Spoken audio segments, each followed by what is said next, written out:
Public Sénat, avec le soutien de la Mutuelle nationale territoriale, la Mutuelle des agents des services publics locaux et Adviso Partners, cession, acquisition et transmission d'entreprises, nos territoires ont de la valeur, vous présente le Journal des territoires.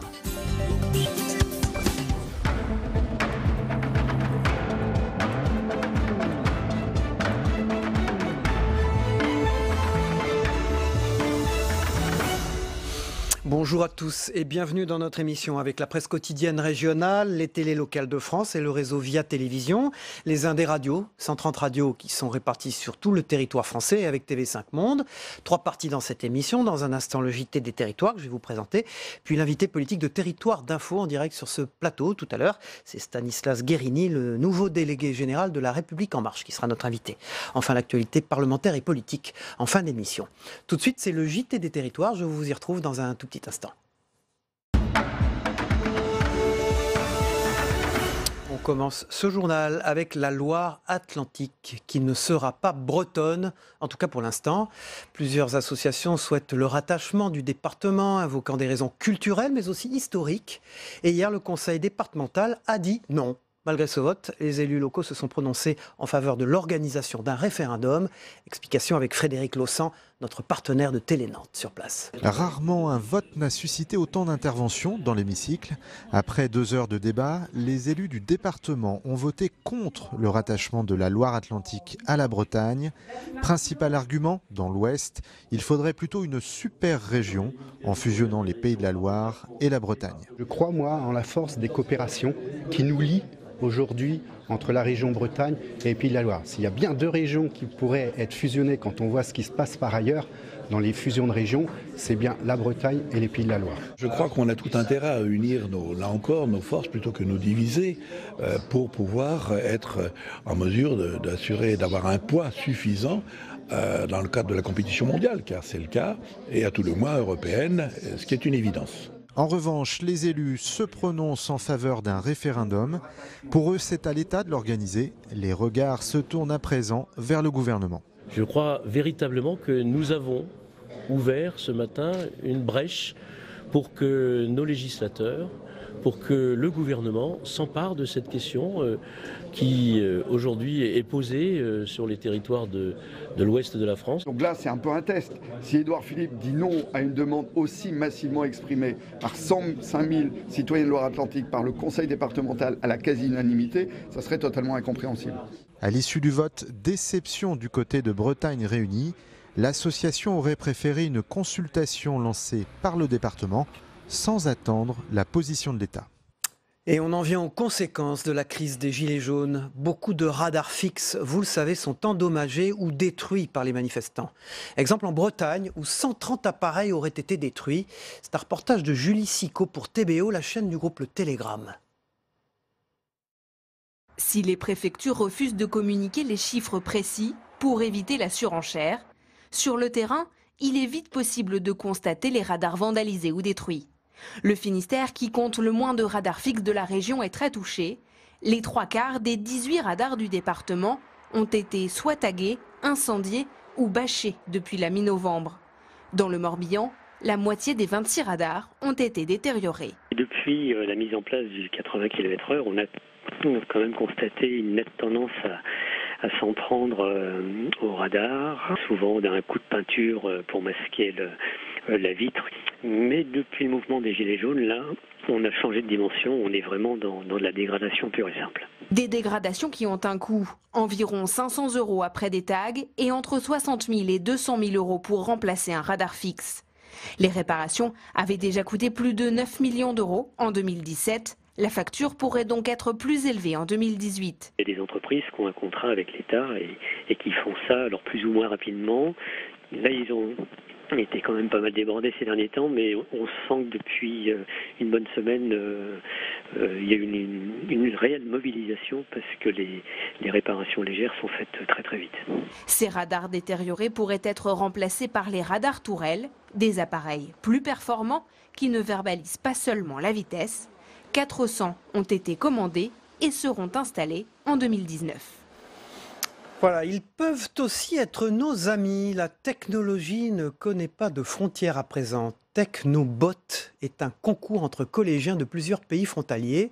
Les élèves ont commencé à collaborer avec leurs voisins belges, luxembourgeois et allemands pour créer un robot. Une opportunité de se confronter à la langue du voisin tout en appliquant de façon ludique les enseignements théoriques. Anne-Sophie Pierson pour Via Mirabel nous en parle. Dans quelques temps, une pas monat, c'est comme une vida zurück in Thionville. Au collège de Saint-Avold, tous les échanges sont bilingues. Dans la salle, 80 élèves, 4 nationalités, tous participent à une rencontre transfrontalière Technobot. Objectif, constituer des équipes transfrontalières qui vont construire un robot en utilisant les enseignements étudiés au collège. Une opportunité pour ces élèves d'apprendre la langue et la culture du voisin. Souvent la langue c'est une barrière encore et une journée comme aujourd'hui on va pratiquer des langues étrangères sans s'en rendre compte parce qu'on va être obligé de connaître links, rechts, aller à droite, aller à gauche et tout ça c'est des choses en concret avec un robot qu'on va être obligé de mettre en pratique. Avant de passer à la phase pratique de la construction, ces collégiens français, allemands, belges et luxembourgeois vont déjà apprendre à se connaître et briser la glace quand on ne maîtrise pas la langue n'est pas facile pour tous. Des fois, je comprends pas quelques mots, mais j'arrive à comprendre en général. Franchement, parler avec d'autres personnes d'une autre langue, ça dérange pas. On apprend de nouvelles cultures. L'allemand qu'on apprend en cours, c'est pas forcément le même qu'eux ils parlent. Du coup, c'est compliqué de les comprendre ou de parler avec eux. Organisées par le collège et l'association Technique Éco, ces rencontres permettent aussi d'appliquer de façon ludique les enseignements appris au collège et pourquoi pas susciter des vocations. Nous manquons cruellement dans notre secteur, mais en France d'une façon générale, de techniciens et d'ingénieurs dans les matières technologiques. Donc aujourd'hui, on peut penser, espérer que cela va donner le goût à un certain nombre d'élèves. Au terme d'une année d'échanges et de travail, les différentes équipes verront s'affronter les robots qu'ils auront construits. Et maintenant, avez-vous peur quand vous êtes passager en voiture? Vous connaissez les voitures autonomes? Eh bien, voici le temps des navettes sans chauffeur. Elles entrent en piste, notamment dans les Yvelines. 2 navettes autonomes assurent depuis quelques jours le transport du dernier kilomètre pour les salariés et visiteurs du plateau de Satory, près de Versailles. Regardez le reportage de Christophe Rigaud pour Via Grand Paris, notre partenaire. C'est presque un véhicule comme les autres. Le plateau de Satory à Versailles accueille 2 navettes autonomes. Plus qu'une simple expérimentation, elles assurent un service, celui de transporter les salariés et visiteurs sur leur dernier kilomètre. Dans la navette, pas de chauffeur mais un opérateur pour réagir en cas d'urgence. Exemple sur ce carrefour. Donc là il s'arrête et là je vais juger par rapport à la circulation pour le redémarrer. Comme un stop. Le véhicule est électrique. Il roule à 15 km/h et peut transporter 12 personnes. Pour percevoir son environnement, la navette est équipée de radars et de lidar, un système qui détecte les obstacles par faisceau laser. On a une antenne une antenne GPS qui ici est connectée à 16 satellites et qui permet d'avoir une localisation au centimètre près. Ensuite, on va avoir des lidars sur le haut qui vont permettre notamment de repérer les bâtiments. On va avoir également un lidar 3D ici. Et enfin, on va avoir des lidars de chaque côté qui vont permettre notamment d'enclencher la chaîne de sécurité. C'est-à-dire que s'il y a une personne qui s'approche un peu trop près, le véhicule s'arrêtera. Les navettes sont reliées à un centre de supervision connecté aux infrastructures routières. Ce feu tricolore communique avec le véhicule. Vous avez 2 niveaux d'équipement, un premier niveau d'équipement au niveau de la navette et un deuxième niveau d'équipement au niveau des infrastructures. Le tout étant supervisé par un système qui voit l'ensemble de ce qui se passe autour de la navette et donc son environnement de trajet. La voie publique continuera d'être aménagée. Des bornes digitales seront installées courant 2019 aux stations. Objectif, permettre la géolocalisation et la commande des navettes. Allez, il ne reste plus que quelques jours pour choisir votre sapin de Noël. C'est donc l'heure du choix. Chaque année, la France en vend entre 5 et 6 millions. Chez les pépiniéristes, le Nordman a plus que jamais la cote. En revanche, chez EcoSapin, la mode est plutôt à la location, vous allez le voir. La start-up marseillaise replante les arbres après les fêtes. C'est une bonne chose et Manon Mujica pour Provence Azur TV les a suivis pour nous. Que seraient les cadeaux de Noël sans un beau sapin au pied duquel les glisser? Fête oblige, dans cette pépinière venelloise, c'est la star des ventes. Il y en a de toutes les tailles et pour tous les budgets, comptez entre 20 et 80 € en moyenne. Luc, le propriétaire, s'apprête à écouler 1200 sapins. 70% de sa marchandise est d'ores et déjà vendue, toutes espèces confondues. Le sapin de Normande, c'est le plus vendu. C'est un sapin qui a un gros avantage, c'est qu'il ne perd pas ses aiguilles. Alors nous on vend du label rouge, c'est-à-dire c'est un sapin qui est coupé assez tard, deuxième quinzaine, fin novembre, de façon à avoir un aspect bien hydraté. Et ensuite c'est la qualité visuelle, c'est-à-dire il a une forme bien en forme de sapin pyramidal. Le deuxième sapin c'est l'épicéa. L'épicéa, c'était le premier sapin qu'on vendait à une certaine époque. Il avait un avantage, c'était son odeur. Il a un parfum.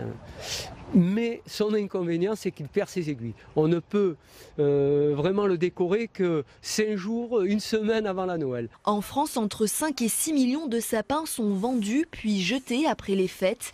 Le sapin naturel reste plus éco-responsable qu'un sapin artificiel. Ce dernier est produit à partir de pétrole. Il faudrait le conserver 20 ans minimum pour amortir son bilan énergétique. Autre alternative, plus écologique, une start-up marseillaise propose depuis 2 ans de louer des sapins en pot.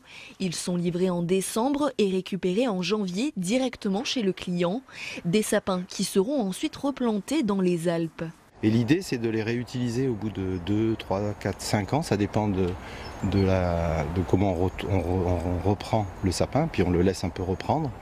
Et après, on le réutilisera les années suivantes.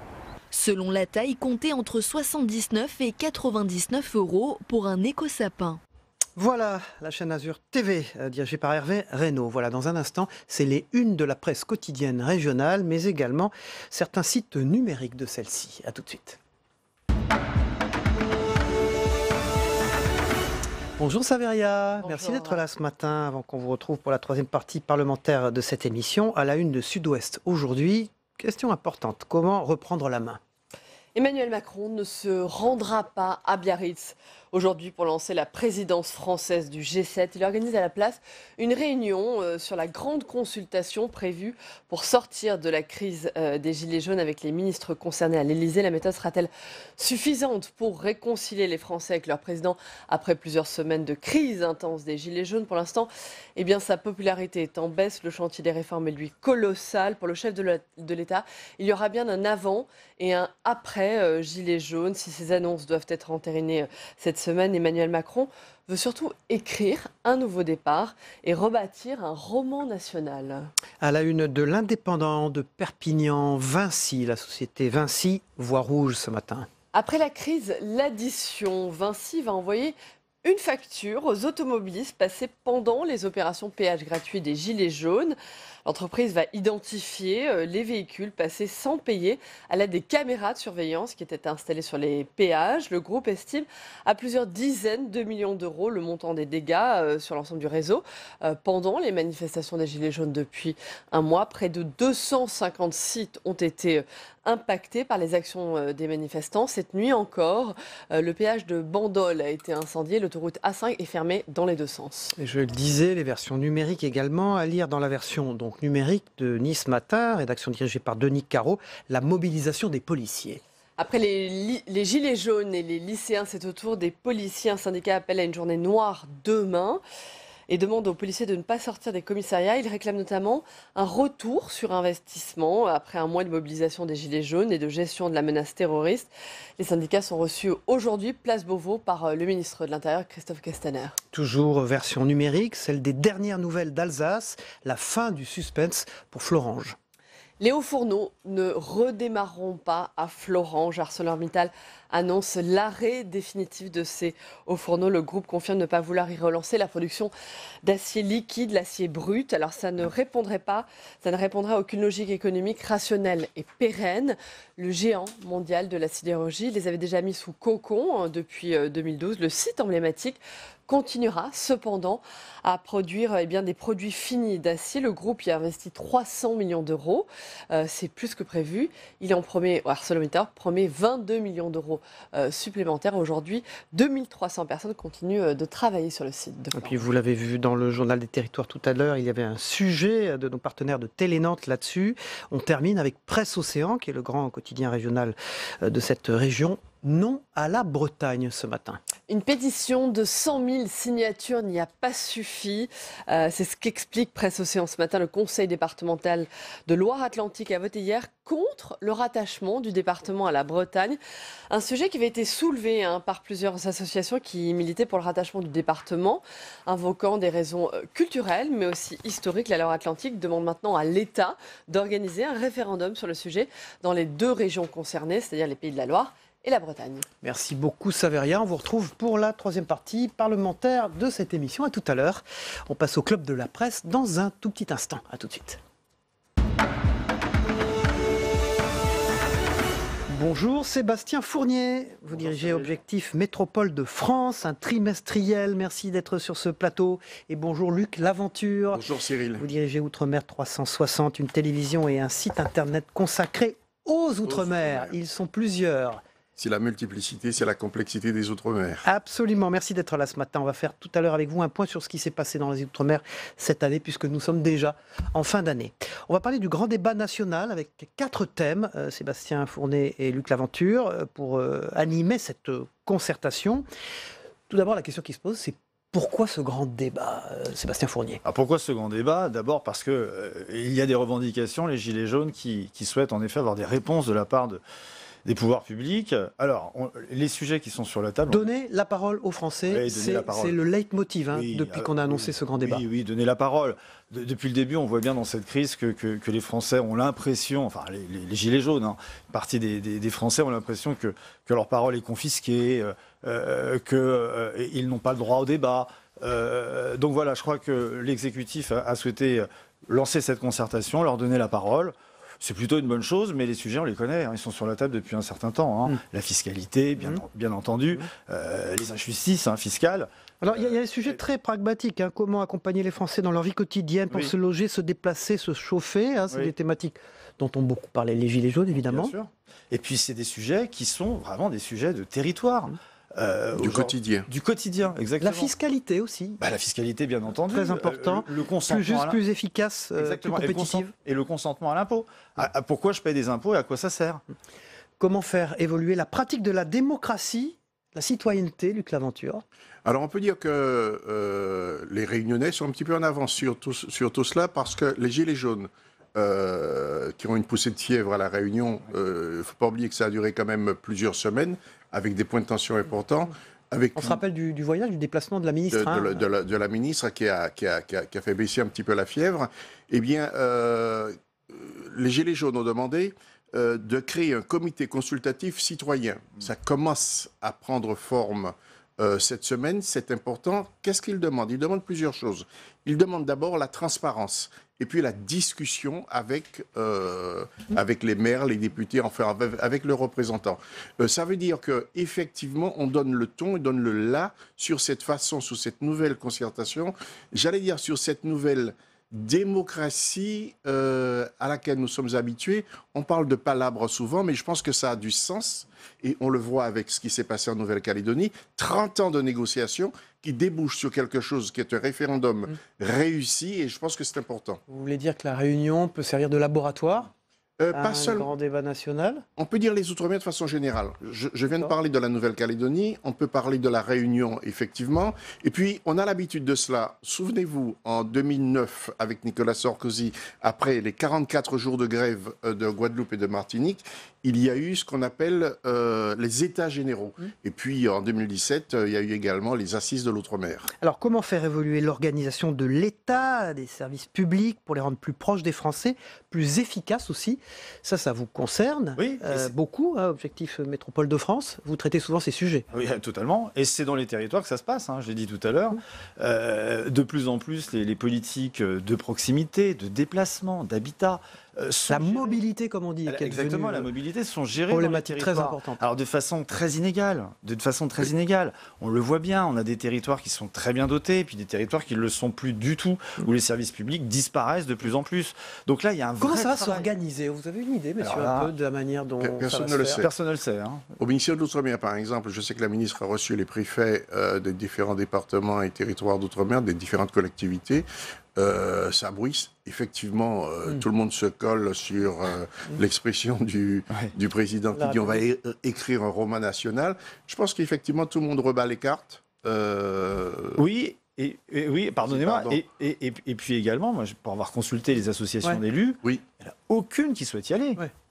Il y a une crainte énorme de se retrouver piégé, d'être dans les revendications des Gilets jaunes, se retrouver sur les questions de démocratie directe, avec ce fameux référendum d'initiative citoyenne. Donc il y a une véritable inquiétude. Moi, ce que on m'a dit, il est urgent d'attendre. Hein. On va attendre de voir comment ça se passe. On n'a pas spécialement envie de s'en mêler.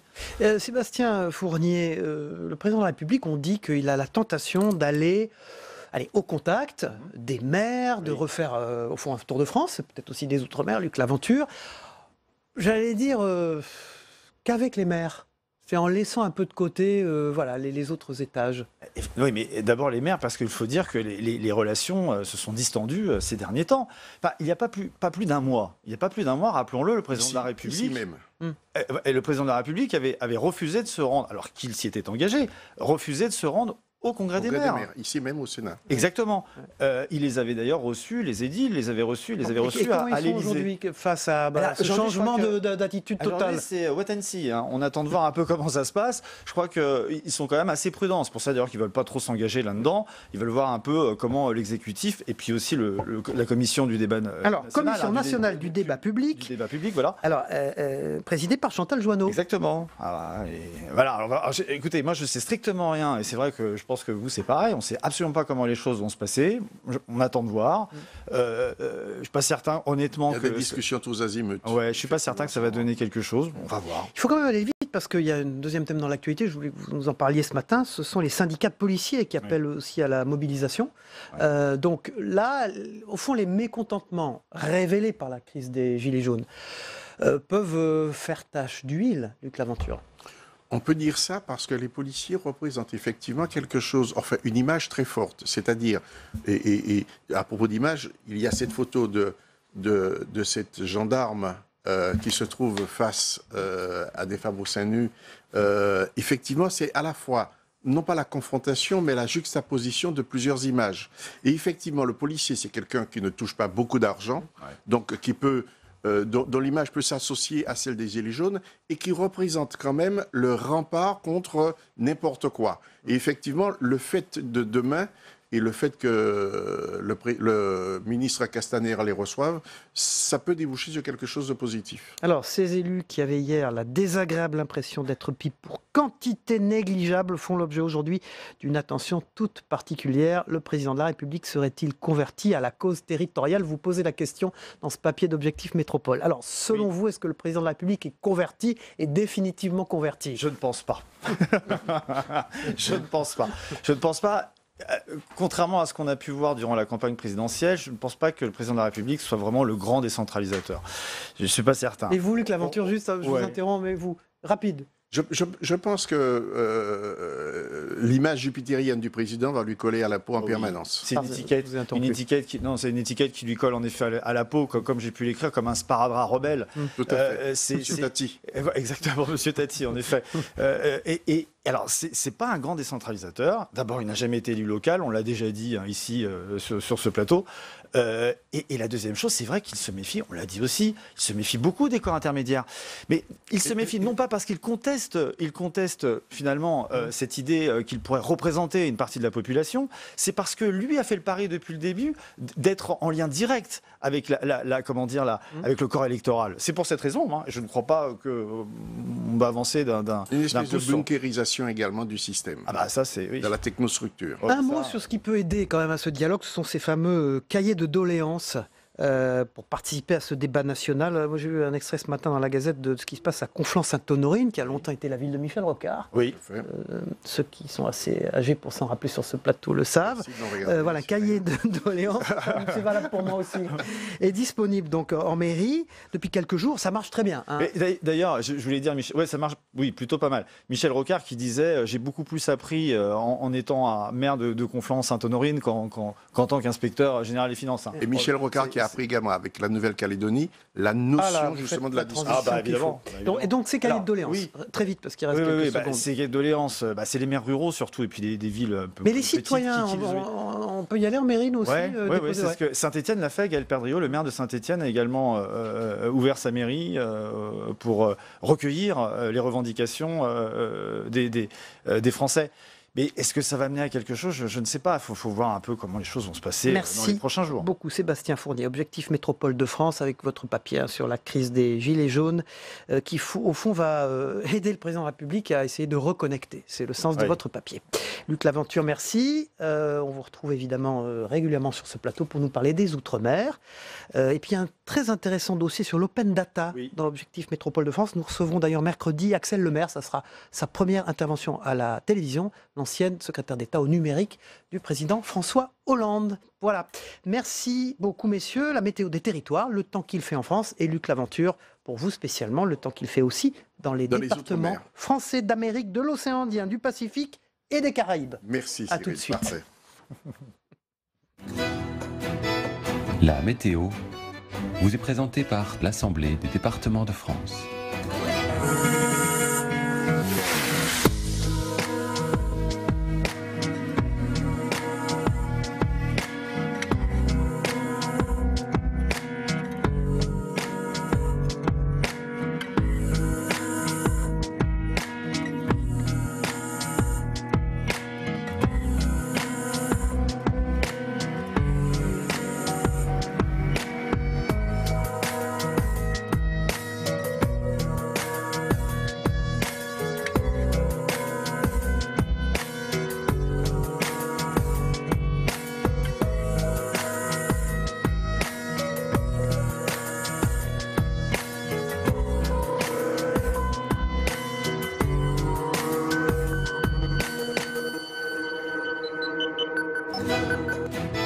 C'était la météo avec l'Assemblée des départements de France.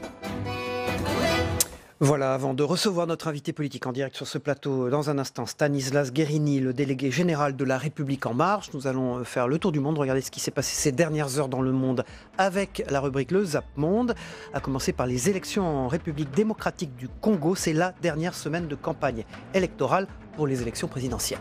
A tout de suite avec l'invité politique.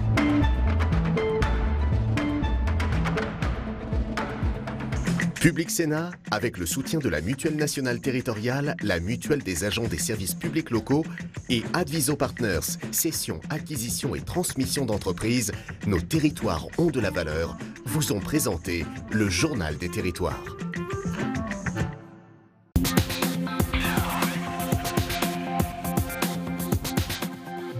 Une semaine décisive commence, les électeurs comptent les jours et les préparatifs ne sont pas terminés. Les élections générales en République démocratique du Congo auront lieu dimanche et déjà des voix sceptiques se font entendre. Qui croit encore aux élections le 23 décembre demande brutalement un article du quotidien La Libre Belgique. Si bien que ce lundi, un porte-parole de la commission électorale a encore réaffirmé il n'y a aucun retard. Depuis un mois, Abdullah est sous assistance respiratoire à l'hôpital pour enfants d'Oakland, en Californie. Il est né il y a 2 ans au Yémen avec une malformation au cerveau. Tout comme son père Ali Hassan, résident aux États-Unis, Abdullah est citoyen américain, sa mère yéménite est installée au Caire. Mais Abdullah s'affaiblit de jour en jour. Sans assistance respiratoire, il va mourir. Pour ses médecins, ses jours sont comptés. Mon épouse n'a pas été autorisée à retourner aux États-Unis pour voir son fils. Mon fils Abdullah n'a que 2 ans. Nous avons fêté son anniversaire il y a à peine 2 jours.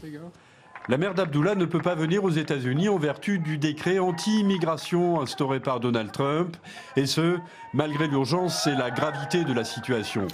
Un duel plus qu'un débat, deux ennemis plus que deux adversaires, voilà le climat tendu dans lequel s'est déroulée la rencontre télévisée entre les candidats malgaches du second tour. Tous deux veulent leur revanche et semblent prêts à tout, y compris les coups bas et les attaques. Je ne travaille pas pour moi-même, pour m'enrichir, mais je travaillerai et ferai tout pour faire de Madagascar un pays développé. L'aide financière internationale était de 60% sous la présidence de Ravalomanana. Mais dans la transition, sous ma présidence, il n'y avait pas d'aide financière. Suivez-moi s'il vous plaît. La collection Toumaï, c'est l'exposition phare du musée, avec ici la reproduction d'un crâne de Toumaï, et le directeur souhaiterait présenter davantage d'œuvres originales dans ce musée. Je vous assure que les normes de conservation sont respectées. Donc le musée national répond à ces normes internationales. Le Tchad est le premier pays concerné par la restitution du patrimoine africain. Selon le rapport Sars-Savoie, plus de 9000 œuvres d'art tchadiennes pourraient être restituées.